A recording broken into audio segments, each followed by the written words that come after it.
Faithfulness is not doing something you want consistently. It means doing something you want even when you don't want to do it. Courage is not the absence of fear, but the willingness to do something despite being afraid. Love is not feeling good about someone.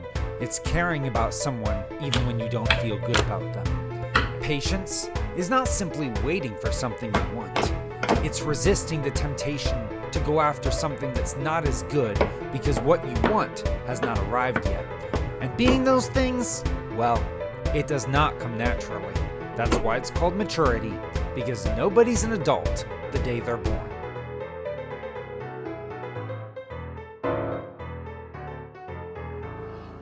Time to play a game of chess.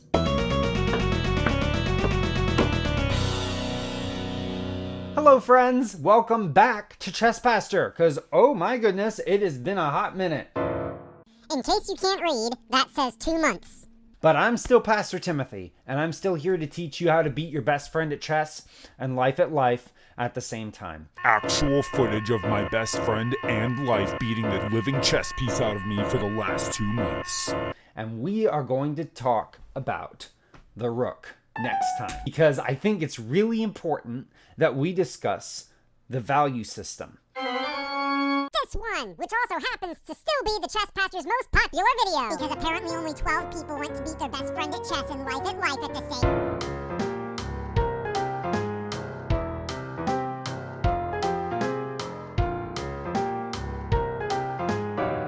It tastes bad, it's bad for you, we're not gonna drink it, so... Now, this is the Rook part 1, because all of this is going to relate to the Rook. But we're going to talk about how the Rook moves and all that stuff whenever the next Chess Pastor episode comes out, because clearly the Chess Pastor isn't good at predicting when he's going to make his next move. Or Pastor Timothy just needs to buy himself a chess clock. A chess clock. The perfect nightmare for anyone with time management issues. So if he spends too much time editing the next Chess Pastor video, thinking about his move... Because apparently only 15 people value the Chess Pastor's take on how to deal with time management issues. It tastes bad, it's bad for you, we're not gonna drink it, so... Anyway, I'm gonna put the Rook back while you laugh at that joke. So you remember that very first episode, Value System? That really corny episode where I never once referred to myself as the Chess Pastor? Stickman is willing to bet all of the Chess Pastor's non-existent Chess Pastor cash that you're about to go back and rewatch Value System to verify this. Where I told you the point values of each of the pieces on the board. But simultaneously, in those 10 minutes and 11 seconds that I will never get back, by the way, never told us why these pieces are valued the way they're valued. The goal of every chess player is to trap the opponent's king. And the value of each piece is determined by how well it does that. So the pawn, it's pretty much impossible to checkmate a king with just pawns. It is impossible to checkmate a king with just knights. It's almost impossible to checkmate a king with just bishops. With the Rook, you can do it easily. Now, why is the Rook called a Rook? That just sounds like someone took the word book and was like, oh, let's make a Rook. It's actually the Persian word for chariot. Think about chariot for a moment, right? So we have the knight, which is a horse, right? And you have the bishop, which is some kind of legal official.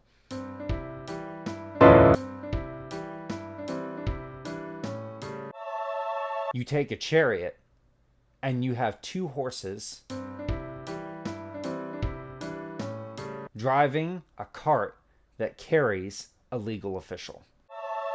So although its movement has nothing to do with the knight or the bishop, the concept of a Rook is it is a legal official driven by those horses. It's the two of them put together.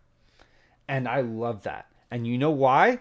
Because you remember what we said about knights? If not, we suggest getting on YouTube, looking up Chess Pastor, clicking on the knight, and watching that entire episode like this. Hey guys, welcome to Chess Pastor. Use the knight. Goodbye. They're the picture of mercy, hopping over those mistakes, looking past other people's sin. And you remember what we talked about the bishop. If not, we suggest going here, clicking here, watching the thing about this in a similar fashion to the way that you did the other thing.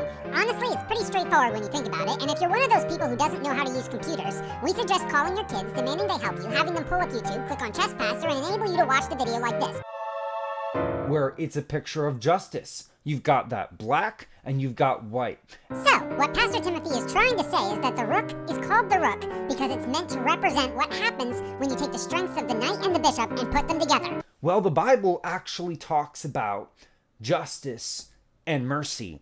In Micah 6 verse 8, it says, "He has shown you, O man, what is good. And what does the Lord require of you?" Can you take a guess?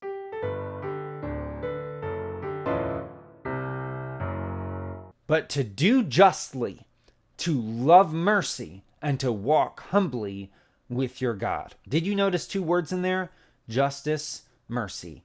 Bishop, knight.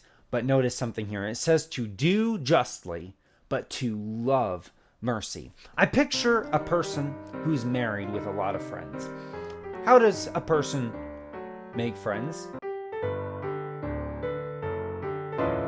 He goes out and is friendly. He goes about and he makes friends with this person, that person, and the other person. But at the end of the day, no matter who he's friends with, he always comes home to his wife because he loves his wife. And when the Bible says to do justice and to love mercy, the Hebrew actually is indicative of the very same thing. We're to make justice. We're to take God's law and we're to enforce it. But at the end of the day, we always come home to mercy. So what Pastor Timothy is trying to say is that just like the bishop and the knight together make a super powerful piece that is amazing at trapping the enemy king, a healthy balance of justice and mercy allows the Christian to walk in a level of maturity that makes it far easier to stop the devil in his tracks.